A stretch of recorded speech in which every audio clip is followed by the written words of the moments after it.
throughout the year?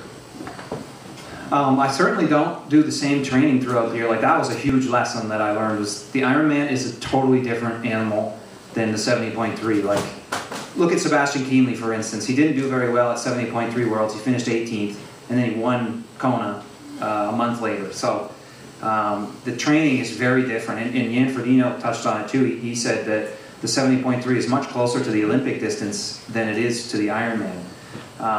And so basically what I'm doing right now is I'm pushing. So the next 3 months I will push my FTP, my 1 hour power on the bike, and my 1 hour run times as high as I can get them. And then that will allow, so then for the rest of the year, the other 9 months, I'll maintain those. So I'll do things each week, each workout really at those wattages or at those paces, so that I don't lose it too much throughout the season. And then I'll start to do Ironman specific. This year I'm going to focus on the Ironman, but last year was still this year, but I was doing 70.3 specific paces. And so, what's the question again? I think you answered it. You focus on one, but you carry that fitness into the shorter distances. You focus on 70.3 races back to back to back. Yeah, it's funny too. I just listened to a Dave Scott, Mark Allen interview, and Dave Scott. So one of the big things is, why aren't guys going any faster than Dave Scott and Mark Allen were in 1989? And he thinks one of the big reasons is because they neglect those high-end things, like long course is a license to go slow. And I certainly fell into that trap in these last 5 weeks going into Ironman. I was like, you know, these high wattage stuff is so far removed from the race, like I don't really need to do it. So I mainly just started to focus on doing my intended race pace for Ironman.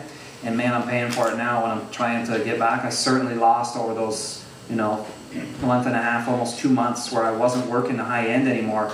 I lost that, and so now so how you can push a high wattage on the bike for 180K is you get your 1 hour power or your absolute upper limits real high up, so that this bike pace, the Ironman pace, is really far below. So you're biking at, 70% of your 1 hour power type thing. So Kienle, for instance, who outbiked everyone at Ironman World Championship by 12 minutes, it's actually possible that he outbiked him by 12 minutes, and yet it was less taxing for guys who were biking 12 minutes slower, because his upper limit is just so high, so much higher, and these guys' upper limit is lower, and so they're biking closer to their upper limit, and thus it's more taxing, and thus they don't run as fast. So it's real weird to wrap around. It's really a number. The Ironman is a numbers game for the most part, and if you can get that upper limit very high, you can get to a point where you're biking at 70% intensity and yet outbiking everybody. And so I think that's where sort of the Uber biker thing is coming from, is these guys are training properly in that sense. And Dave Scott, is what he touched on in the interview, was that when it finally catches on in running and in biking, the times are going to come down, because that's how we were training back in 1980 to 89, and that's why our times were so fast.